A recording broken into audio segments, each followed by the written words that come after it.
বক্তাদের একটা কমন ওয়াজ হলো নবীর আশেকে, নবীর প্রেমে পাগল হয়ে ওয়াজ করনি দাঁত ভাঙি ফেলছে, ঠিক নাকি? হয় নাই? দেখেন একটা জিনিস আপনাদেরকে বলি, পীর ফকির মুরিদদেরকে আমি বললাম একটু আগে, আবু জেহেলের চাইতে তারা খারাপ আকীদা লালন করে, তার প্রমাণ আজকে আমি দেব। বলেন ইনশাআল্লাহ। দেখবেন কিভাবে বলেন তো দেখি। আম্বিয়া আলাইহিমুস সালাম, নবীদের পরে পৃথিবীর সবচাইতে শ্রেষ্ঠ মানুষ কারা? এই ভয় পাচ্ছেন কি জন্য বলেন না? হ্যাঁ, দিন ধর্ম থেকে দূরে থাকবেন, নিজের পিস্তল নিজের কপালে ঠেকায় মরা লাগবে, অথচ কোটি কোটি টাকার মানুষ। দিন শিখতে মন চায় না?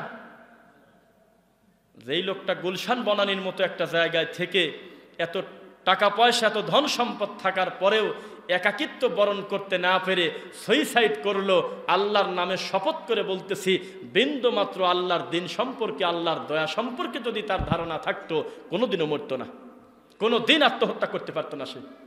সে বলতো আমার যত সমস্যা, জায়গায় জায়গায় লাইভ করে দৌড়ানো বাদ দিয়ে শেষ রাতে সেজদা দিয়ে চোখের পানি ফেলে আমি আমার আল্লাহকে বলবো, তিনি অবশ্যই আমাকে পথ দেখাবেন। কেননা ওই আল্লাহ এখনো আছে, যেই আল্লাহ সমুদ্রের মাঝখান থেকে রাস্তা বের করে দিতে পারে। ওই আল্লাহ ওই রকমই আছে। সাবআতু আবওয়াব, 7টা বড় বড় তালাযুক্ত দরজা চাবিবিহীন খুলে দিয়েছে, ওই আল্লাহ এখনো আছে। ওই আল্লাহ এখনো আছে, যেই আল্লাহ ইব্রাহিম আলাইহিস সালামকে জ্বলন্ত আগুন থেকে বাঁচিয়েছেন, ওই আল্লাহ এখনো এরকম নাই। কিন্তু ডিপ্রেশনে, ফাস্ট্রেশনে ও বুঝতে পারে নাই আল্লাহর দয়া কি। দিন ধর্মের বিদ্যা না থাকার কারণে মানুষের কাছে সবচাইতে প্রিয় হলো তার জান, সেটা নিজের হাতে নিজে বের করলো, ঠিক নাকি? তাহলে দিন সম্পর্কে জানবেন তো ইনশাআল্লাহ? জানবেন। তাহলে সবচাইতে দামি নবী আম্বিয়া আলাইহিমুস সালাতু ওয়াস সালামের পরে দুনিয়ার সবচেয়ে সম্মানী ভালো মানুষ কারা? সাহাবারা। এবার বলেন তো, সাহাবীদের ভিতরে সবচাইতে প্রথম সিরিয়ালের, প্রথম কাতারের, প্রথম নাম্বারের দিকে কাদেরকে রাখা হয়েছে? আবু বকর, উমর, উসমান, আলী রাদিয়াল্লাহু আনহুম আলাইহিম আজমাইন। এরা না? একজনও দাঁত ভাঙে নাই। জি, একজনও দাঁত ভাঙে নাই, সিমটে দেয় নাই, কান ধরে নাই, চুল ছেড়ে নাই, উল্টে পড়ে যায় নাই। কিন্তু ওয়াজ করনি আশেকে রাসূল সহ্য করতে না পেরে নিজের দাঁতই ফেলা দিয়েছে। কয় যে কুন্ডে ভাঙছে, হঠাৎ আমি ঠিক যদি নাও পাই, কুন্ডা বা ভাঙছে না ভাঙছে, ও বাইরে মোড় ভেঙে ফেলছে, এই গল্প করে।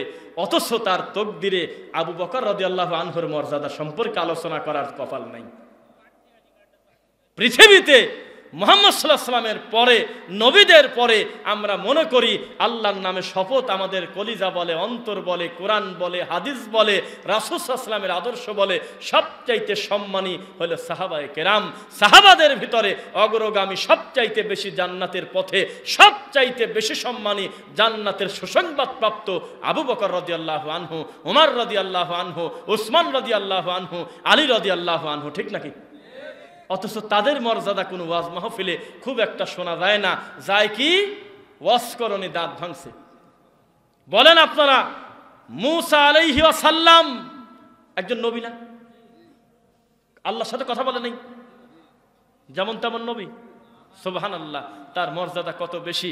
এই নবীকে খাটো করতেছে খিজির আলাইহিস সালামকে দিয়ে, বলতেছে মূসা হলো শরীয়তের, খিজির হলো মারিফতের। মূসা যত বড় নবী হোক, মারিফতের সাগরে এখনো ডুব দেয় নাই, এই শিক্ষাটা খিজিরকে আল্লাহ দিয়ে দেওয়াচ্ছেন। নাউজুবিল্লাহ। তাহলে খিজিরকে বড় করতে গিয়ে মূসা আলাইহিস সালামকে খাটো করতেছে। অথচ আমরা মনে করি পৃথিবীতে আল্লাহ নবুয়তি দেন তাদেরকে, তার সময়ে তার চাইতে দামি মানুষ আর কেউ থাকে না। থাকলে তো সেই নবী হবে, নবুয়তি তাকেই দেওয়া হয়, তার সময়ে সে হলো শ্রেষ্ঠ আদম সন্তান। কি বলেন? তাহলে যখন আপনি বললেন নবীর প্রেমে পাগল হয়ে ওয়াজ করনি দাঁত ভেঙে ফেললো, অটোমেটিক যে কোনো আশেকে রাসূলের, যে কোনো একটা এরকম বিদাতি আকিদার সুফিবাদের লোকের মনে হবে আবু বকরেরও দুই একটা ভাঙা উচিত ছিল, একবারই যে বসে থাকলো। আলী এত ভালোবাসতো তোমার, তুমি চাচাতো ভাই আবার জামাই, তুমিও দুই চারটে ভাঙতে।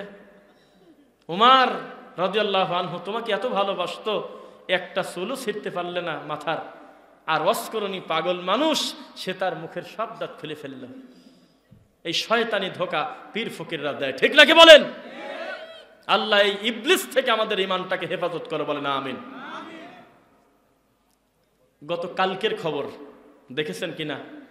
নিচে বাপ মরে পছন্দ ধরে যাচ্ছে, বাইরের মানুষ গন্ধ পেয়ে, ওদের মাথা ছাকাচ্ছেন, গন্ধ পেয়ে তারা এসে একটা গাড়ি ভাড়া করে টাকা চাঁদা তুলে তারপরে লাশটা দাফনের জন্য নিয়ে যাচ্ছে। আর সোনার চাঁদ ছেলেরা উপর তলায় বসে জমির কাগজ নিয়ে সিরিয়ালে বসে আছে। দেখেন নাই মনে হয়? ছোট ভাই বেশি দিল কি কামে, মেজো ভাই দিল না কেন, অমক করলো না কেন, কামরা কামড়ি করতেছে। নিচে বাপের লাশটা পচে যাচ্ছে। ও মুসলমান, আর কবে হুঁশ ফিরবে? কিছুই কি তুমি দেখো না? করোনা দিল, তুমি খালি খিলখিল করে হাসো, খালি তুমি খালি কেদারি মনে করো। তুমি এটা কেন বোঝো না? মুসলমানের জন্য সকল বালা মুসিবত নয় পরীক্ষা, নয় সতর্কবাণী। কোনো অবস্থায় আমরা ঈমান হারা হতে রাজি না ইনশাআল্লাহ। কাকে কি বোঝাবেন? বালা মুসিবত আসলে মানুষের ভয় থাকার কথা, ভয়তে গুনাহ থেকে মুক্ত হবে। এই আরো বেশি আর কি করে, আরো এইটাকে পুঁজি করে ঘাড়ের উপর পাও দিয়ে খালি উপর তালা তুলে নিচ্ছে। কি মিথ্যা কথা বললাম? তাহলে কি শিক্ষা দিলেন? এবার সত্যি করে বলেন, একটা হুজুর মানুষ, কোরআন পড়া মানুষ, হাদিস পড়া মানুষ, মাদ্রাসায় পড়া মানুষ, মসজিদে পড়া মানুষ, হাজার খারাপ হোক, জঘন্য খারাপও যদি হতো, একজন কোরআনে হাফেজ, একজন আলেম যদি সন্তান রেখে যেত দুনিয়াতে, সত্যি করে বলেন তো লাশটাকে অন্তত পচে যেত নিচে, এইরকম অবস্থা হতো বলে মনে করেন? চক্ষু লজ্জায় হোক, ইমানের কারণে হোক, দিনের দরদে হোক, আত্মসম্মান বোধ থাকার কারণে হোক, ইসলামের দরদে হোক, জাহান্নামের আগুনের ভয়ে হোক, পিতামাতার খেদমতের টানে হোক, কোনো না কোনোভাবে সন্তান লাশটা কাঁধে নিত। কি বলেন? 4-5 তলা বাড়ি, উপরে উঠে বৈঠক করতেছে কাকে কি পরিমাণ সম্পদ দেওয়া যায়। দুনিয়া, এটার নাম কি বলেন? দুনিয়া। শোনেন, একটা কথা বলে আপনাদের, দেখেন তো কোনটা ভালো হয়। একটা লোক তার মা বাপকে ভাত দেয় না, খালা শাশুড়িকে হজ করাবেন নিয়ে গেছে। কেমন হলো কাজ? হজ করানো কি খারাপ কাজ নাকি? হ্যাঁ, তার চাচি শাশুড়ি আর খালা শাশুড়িকে ধরে নিয়ে গেছে মক্কায় হজ করাতে, আর বাপ আর মার ভাত দেয় না। কামটা ভালো না মন্দ? হজ করাতে নিয়ে গেছে, তাও কয় মন্দ। বুঝতেছেন কথা আমার? প্রেমিক প্রেমিকার মাকে প্রমাণ দিতে চাচ্ছে, আপনার মেয়েটাকে আমি কত ভালোবাসি, আপনার বিপদের সময় আমি রেডি। কেউ যখন কিডনি দিতে চাচ্ছে না আপনার বিপদের সময়, বিয়ের আগে আমি একটা হবু জামাই আপনার, আমি আমার কিডনি আপনাকে দিয়ে দেব। দেয় নাই? কিডনি দিয়ে দিয়েছে। গজব কোথা থেকে আসে? গজব আসে কোথা থেকে? অত ইজ্জু মান তাশা ওয়া তুযিল্লু মান তাশা।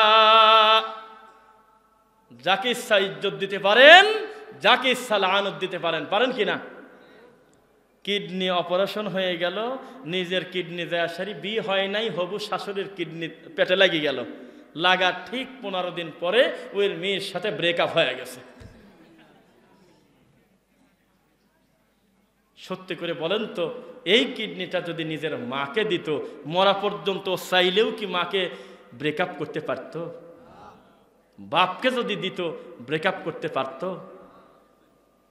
ফকিরের 2 টাকা ভিক্ষে দেয় না, ও শাশুড়িও তো বোর মতোই। মিক বাদ দিয়ে যদি ওই হবি শাশুড়ি বিয়ে করতো, কোনো পাপ হইতো? বোঝা যাচ্ছে না। তাহলে একে কিডনি দিল, তিনি প্রমাণ করতে চাচ্ছে আপনার মেয়েটাকে আমি কত ভালোবাসি।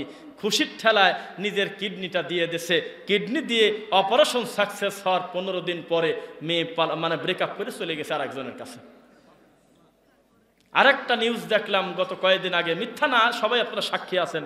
কয়েকদিন আগে দেখলাম সরাসরি ঢক ঢক করে বিষ ডাইরেক্ট বিষ, সরাসরি ঢক ঢক করে বিষ হবু শাশুড়ির সামনে তার মেয়েকে ভালোবাসে এইটা প্রমাণ করতে গিয়ে খাইছে, মৃত্যুবরণ করছে। সে শহীদ হয়ে গেল না?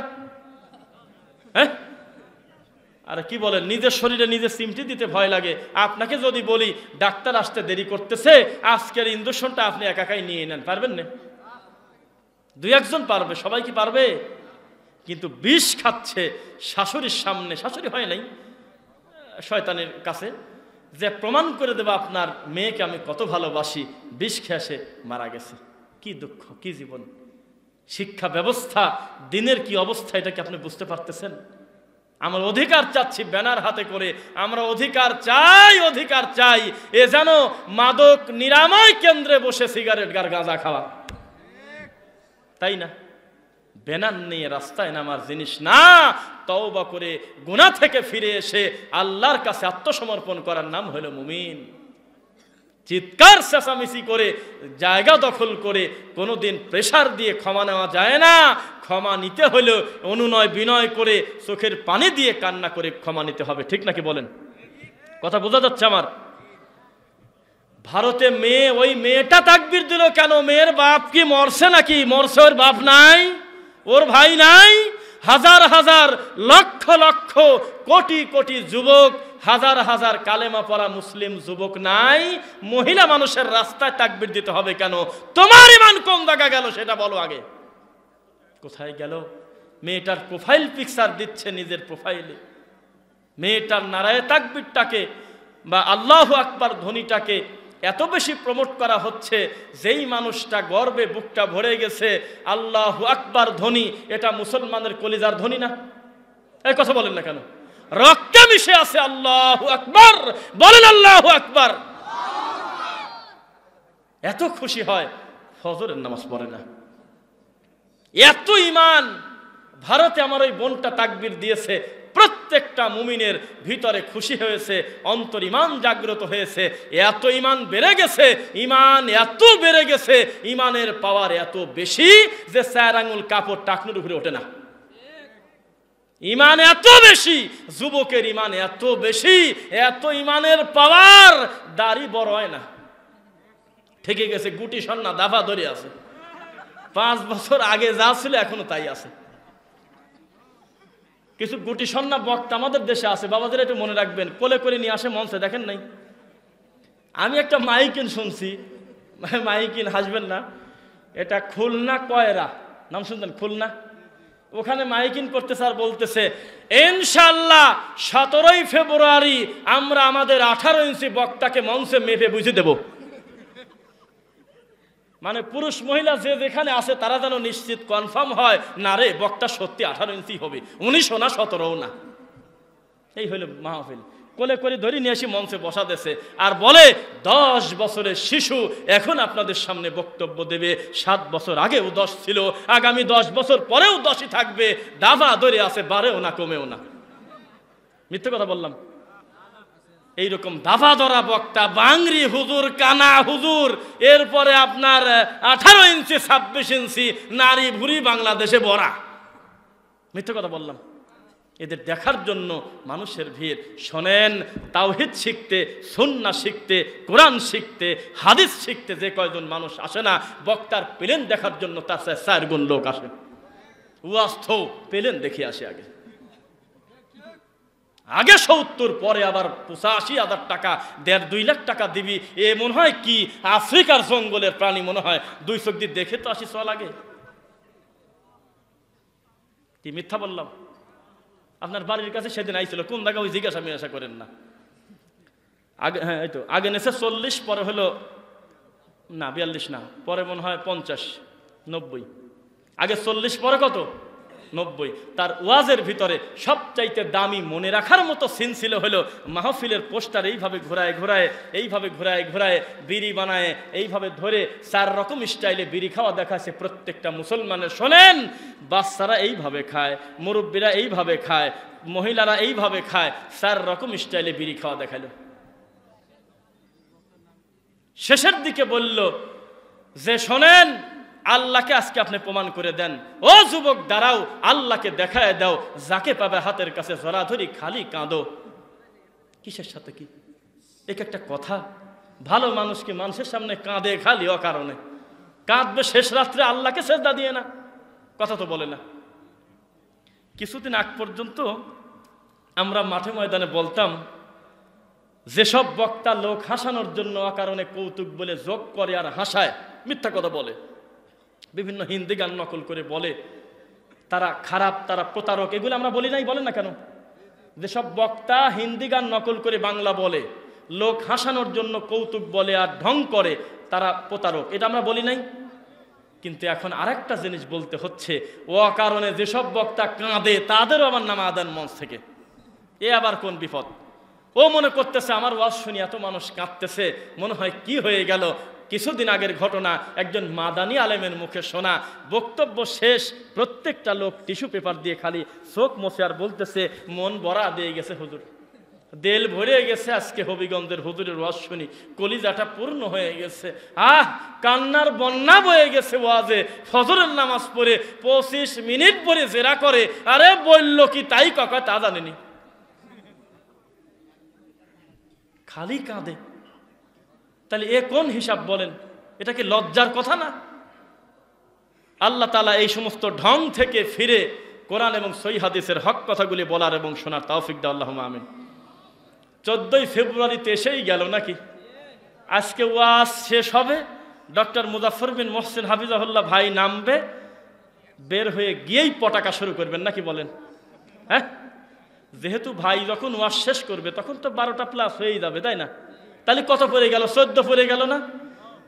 14 তো পড়ে গেল। তখন যা বক্সের লাইনটা দিয়ে ছাদের উপর খালি ড্যান্স হবি, লাভ দিবি, আর হলো পটাকা ফুটাবি, আর নিচে ওই তাহাজ্জুদ পড়া বাপ কয় কি সাওয়াল ফাল আমার কথা শোনে না।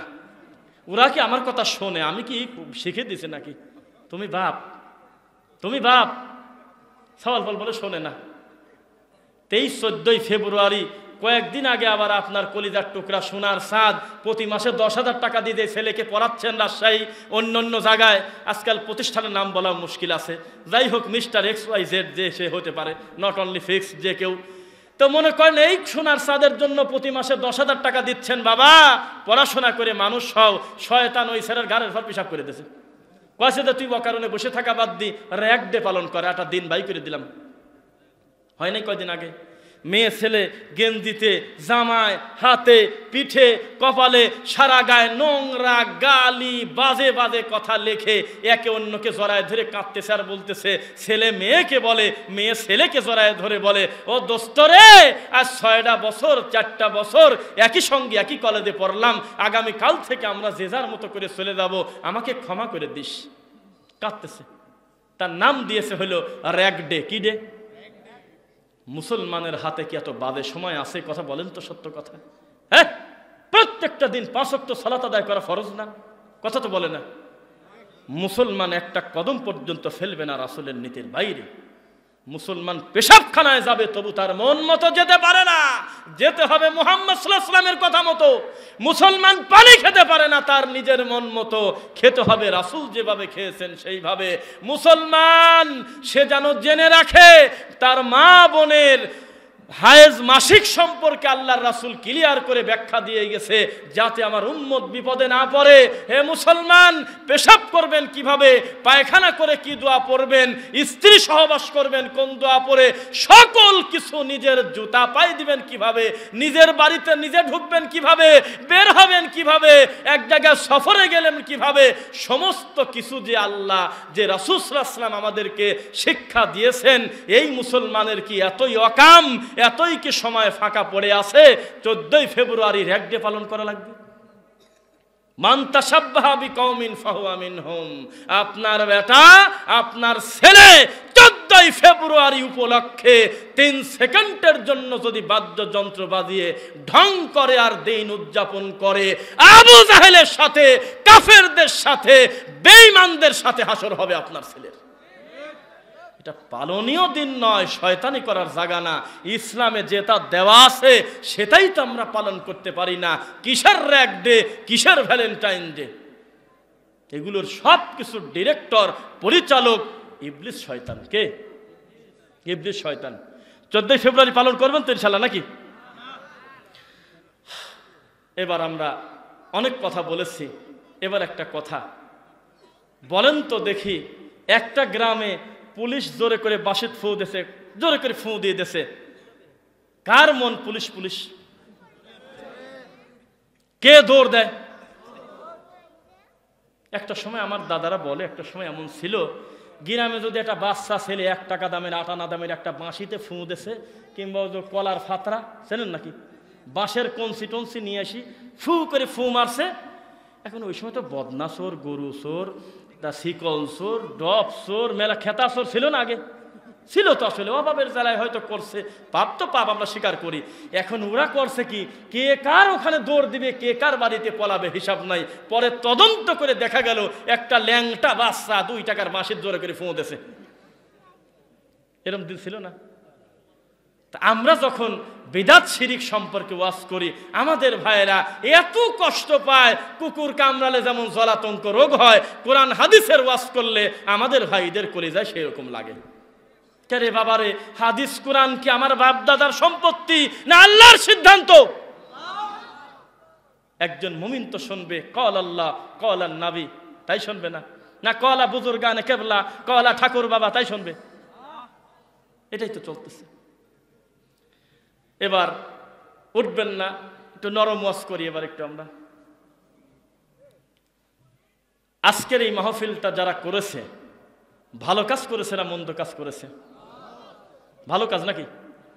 বক্তা আমরা এরকম আদামিয়ান, যাই হোক আসছি 2 কথা যাই বললাম, কিন্তু মাহফিলটা তো কোরআন হাদিসের মাহফিল নাকি? ভালো জিনিস না? তা আপনারা এসেছেন, পাশেই হলো আল্লাহর একটা ঘর, ঝিকরা দক্ষিণ পাড়া জামে মসজিদ, তাই না? আল্লাহর ঘর। যদিও আমাদের সমাজে একটা কথা কয়, আল্লাহর ঘরে যারা দিবেন তারা ডান পাশে, নবীর ঘরে যারা দিবেন তারা হলো বাম পাশে। হ্যাঁ, মিথ্যা কথা বলতেছি নাকি?